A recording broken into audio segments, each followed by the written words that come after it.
Morning students, आजकल हम पढ़ रहे हैं पाठ बस की यात्रा, जिसके लेखक हैं हरिशंकर परशाई जी। आधे पाठ की व्याख्या मैं इससे पहले वाली वीडियो में कर चुकी हूँ।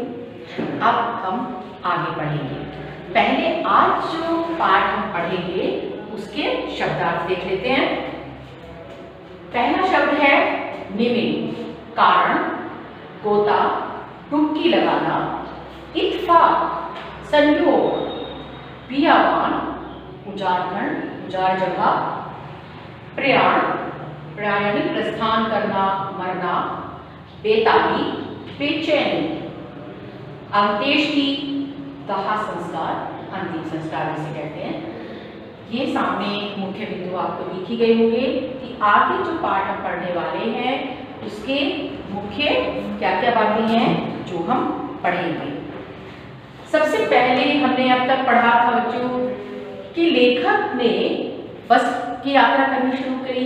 बस की हालत बहुत खराब थी और उस बस के सारे अंजर पंजर सब ढीले हो गए थे, क्योंकि बस बहुत ज़्यादा पुरानी थी। और ऐसी पुरानी बस को भी जो बस के हिस्सेदार थे, बस के जो मालिक थे, वो उस बस को चला रहे थे।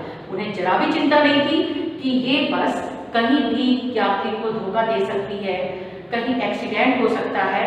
इसकी परवाह किए बिना वो फिर भी बस चला रहे थे। इसी परिवहन की जो समस्याएं आजकल जिन्हें यात्री झेल रहे हैं, उसी समस्या का व्यंग्यात्मक शैली में हरिशंकर परशाई जी ने वर्णन किया है। तो आगे हम पढ़ते हैं। अब तक उन्होंने देखा कि बस जो है वो उसमें उन्होंने देखा सीट हिल रही थी, और यहाँ तक कि जो सीट में बस के जो शीशे होते हैं, कांच होते हैं, वो भी हिल रहे थे। तो लेखक ने कहा मैं इसीलिए सीट पर थोड़ा अलग होके बैठा, कहीं ऐसा ना हो कि कोई शीशा कांच टूटकर मेरे ऊपर आ गया। उसके बाद उसने कहा कि सारी की सारी बस मानो असहयोग आंदोलन का समर्थन कर रही थी कि चाहे कुछ भी हो जाए, सीट बॉडी के साथ सहयोग करने के लिए तैयार नहीं थी, और बॉडी जो बस की बॉडी थी वो सीट के साथ सहयोग करने के लिए तैयार नहीं थी। तो सारी की सारी बस के जितने भी भाग थे वो सारे असहयोग आंदोलन का मानो समर्थन कर रहे थे। अब लेखक ने कहा कि चलो समझ नहीं आ रहा था हम सीट पर बैठे हैं या सीट हम पर बैठी है, आगे बस चल पड़ी। अब उसने कहा कि जैसे ही बस थोड़ी सी आगे बढ़ी थी, ज़्यादा से ज़्यादा मुश्किल से उन्होंने कहा कि 10 मील गई होगी, ये पता चला जो बस की पेट्रोल की टंकी थी उसमें छेद हो गया और बस रुक गई। उन्होंने कहा जो बेचारे बस का जो ड्राइवर था, रिश्तेदार साहब, उन्होंने उसके टैंक को जो है टैंक में नली डाली और एक बाल्टी में उसमें से पेट्रोल निकाला और फिर उसी नली से इंजन में पेट्रोल डालने लगे। लेखक ने इस बात को इतने सुंदर रोचक ढंग से प्रस्तुत किया है। उनका उस समय देखकर ऐसा लग रहा था मानो कि जैसे एक माँ होती है, बच्चे को गोद में ले लेती है और फिर जो दूध की बोतल होती है उससे दूध पिलाती है। ऐसे बेचारे रिश्तेदार साहब इंजन को गोद में लिए बैठे रहेंगे और नली से उसे किसी तरह पेट्रोल पिलाते रहेंगे। कि इतना ज़्यादा उन्होंने कहा उस बस को देखकर, उसकी दयनीय दशा देखकर दुख वो भी हो रहा था और हंसी भी आ रही थी। आगे उन्होंने कहा किसी तरह से बस थोड़ी सी आगे बढ़ी। बाहर का दृश्य बहुत सुहावना था, क्योंकि हम भी जब सफ़र करते हैं तो हम सोचते हैं बस की खिड़की के पास बैठे तो बाहर के प्रकृति के सुंदर नज़ारे देखने को मिलते हैं। तो ऐसे ही सुंदर नज़ारे बाहर थे, हरे भरे पेड़ थे, आसपास में इधर उधर तालाब, झील, नदियाँ नजर आ रही थी। अब लेकिन लेखक को तो वो सब कुछ अच्छा नहीं लग रहा था। उसने कहा कि मुझे जो पेड़ थे वो ऐसे लग रहे थे कि मानो वो मेरे दुश्मन हो। क्यों लग रहे थे? क्योंकि बस की ऐसी हालत थी, उसे लग रहा था जैसे ही कोई पेड़ पास में आता था कि ये बस तो इस पेड़ से टकरा जाएगी। वो पेड़ निकलता था तो लेखक का कहना है चैन की सांस लेता था, फिर दूसरा पेड़ आता था तो लगता था अब इससे टकरा जाएगी। हर पल एक डर जो है वो लेखक ने कहा हमारे मन में बैठा हुआ था। उसने कहा किनारे पर जब हमने बस से देखा तो झील नजर आई, तो ये झील भी हमें दुश्मन लग रही थी कि कहीं ऐसा ना हो ये बस अभी जाके झील में गिर जाए। तो उन्हें कहा बाहर के जो प्रकृति के सुंदर दृश्य थे आज वो बिल्कुल भी अच्छे नहीं लग रहे थे, हर कोई डरावने दृश्य लग रहे थे। आगे उन्होंने कहा कि किसी तरह से चलो वहां से बस आगे बढ़े। थोड़ी देर बाद देखा तो बस जो है फिर रुक गई। रुकने का कारण क्या था कि इंजन में कोई खराबी आ गई। अब लेखक ने फिर दोबारा उसमें इंजन में कुछ किया, इंजन थोड़ा सा ठीक हुआ और बस थोड़ी थोड़ी रेंग गई।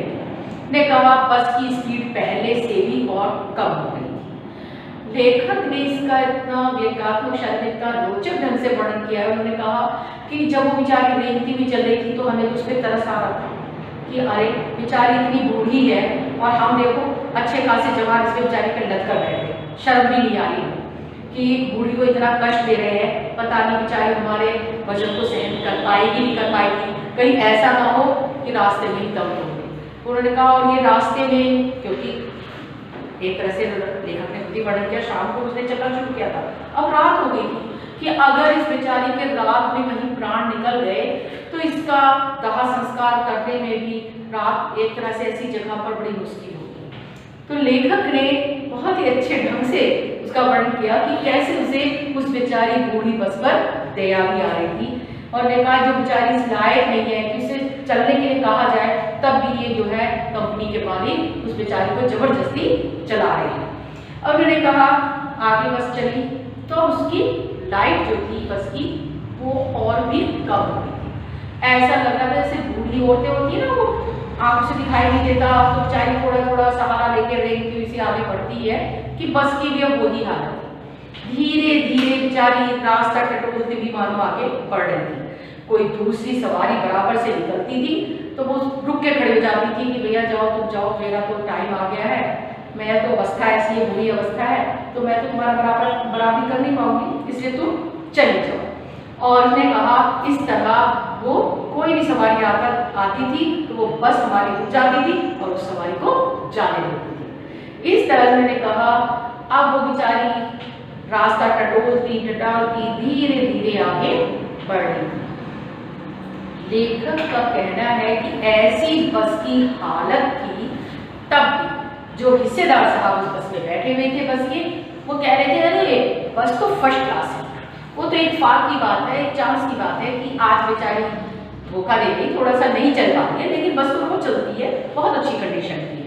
तब भी वो उसकी तारीफ किए जा रहे थे। और आगे उन्होंने कहा थोड़ी सी बस और आगे बढ़ी तो पता चला उस बस का टायर पंचर हो गया कि अगर बस तेज होती तो सीधा पलटी खाकर नीचे नाले में जाती, लेकिन वो तो अच्छा था कि बस की स्पीड कम थी, उसकी गति कम थी, इसलिए वो नीचे नहीं गिरी, बस वहीं पर रुक गई। उन्होंने कहा उसके बाद फिर सब नीचे उतरे, बस का टायर जो है वो बदला गया और फिर उन्होंने कहा कि बस थोड़ी चलनी शुरू। लेखक ने कहा कि जब मैंने बस में बैठे हुए हिस्सेदार को देखा तो मुझे उन पर भी बड़ा तरस आया कि बेचारे देखो तो खाली इस बस में अपना जीवन बर्बाद कर रहे हैं। इस महान आदमी को तो क्रांतिकारी दल का नेता होना चाहिए कि तभी तो इसका बलिदान जो है वो स्वर्ण अक्षरों में लिखा जाता है।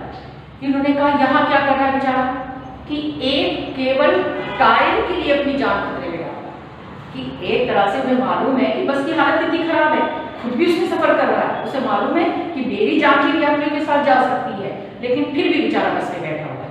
तो लेखक का कहना है कि मुझे हिस्सेदार साहब की वो उत्सव की भावना देखकर उनके ऊपर बड़ा गर्व महसूस होता था कि ये बेचारा आदमी फालतू में यहाँ अपना जीवन बर्बाद कर रहा है, इसे तो एक तरह से किसी क्रांतिकारी दल का नेता होना चाहिए था, तभी इसे लोग याद रखते कि देखिए कैसे किसी एक कार्य के लिए उसने अपना बलिदान दे दिया, जैसे यहाँ दे रहा है, केवल एक टायर नहीं बदल पा रहा है बस का और एक टायर के लिए इसने अपनी जान दे दी।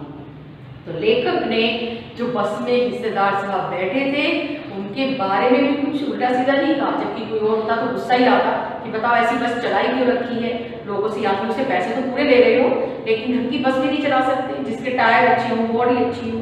लेकिन वो भी बहुत ही अच्छे ढंग से उन्होंने मजाक किया, शायरी में कहा कि मुझे तो बेचारों को देख के कोई गुस्सा नहीं आ रहा था, तरस आ रहा था कि देखिए तो बेचारे और गर्व का अनुभव हो रहा था कि ऐसे भी महान लोग हमारे देश में हैं जो केवल एक टायर के लिए अपनी जान कुर्बान कर सकते हैं, कि ऐसे लोगों पर तो हमें गर्व करना चाहिए।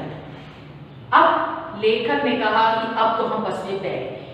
हमने कहा ना तो एक तरह से इसकी जो पेट्रोल की टंकी है उसमें भी छेद हो चुका है, टायर भी इसके पंचर हो चुके हैं, इसकी बॉडी पूरी हिल रही है, टूटी फूटी है, जो सीट है बस की वो भी टूटी हुई है, जो खिड़की के शीशे है वो भी टूटे हुए हैं, पता नहीं कब गिर जाए, कि पूरी बॉडी जो है एक तरह से बस की मानो उसने सविनय अवज्ञा आंदोलन का पूरा समर्थन किया था।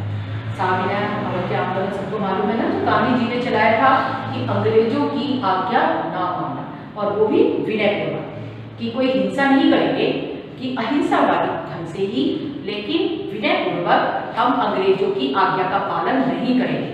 तो लेखक का कहना है कि ये बस जो है वो भी बेचारी मानो सविनय अवज्ञा आंदोलन का पूरा समर्थन कर रही थी। बस की जो टायर था वो बस का साथ देने को तैयार नहीं, पेट्रोल की टंकी साथ देने को तैयार नहीं, बस की खिड़की सीट उसका साथ देने को तैयार नहीं, सबके सब विनयपूर्वक उसकी एक तरह से आज्ञा न मानने का अनुरोध कर रहे थे। लेकिन लेखक का कहना है हम तो आराम से बैठ गए कि अब तो इसमें बैठ ही जाते हैं। अब उन्होंने छोड़ दिया, उन्होंने कहा कि हमें तो उम्मीद ही नहीं थी हम पन्ना पहुंचेंगे, बल्कि लेखक ने कहा पन्ना क्या, हमें तो लग रहा था हम कहीं भी नहीं पहुंचेंगे, जबकि लेखक को सतना से पन्ना जाना था और पन्ना से उसे जबलपुर की ट्रेन पकड़कर अपने घर जाना था। लेकिन लेखक आप तो इत्मीनान से बैठ गए, इसका मन होगा पहुंचा देगी, नहीं मन होगा तो ऊपर पहुंच जाएगी, कि हमने ये सब सोचना छोड़ दिया कि बस की हालत क्या है, और आराम से हंसी मजाक करते हुए हम उसमें बैठ गए। तो बच्चों ये थी आज हमारे बस की यात्रा। उम्मीद करती हूँ आपको पाठ अच्छी तरह समझ में आ गया होगा, और इसके जो प्रश्न उत्तर हैं उसमें आपको दिए थे वो आपने कर लिए होंगे, बाकी के मैं आज नोट्स आपको भेज दूंगी, तो अपना वर्क कंप्लीट कर लेना। Thank you.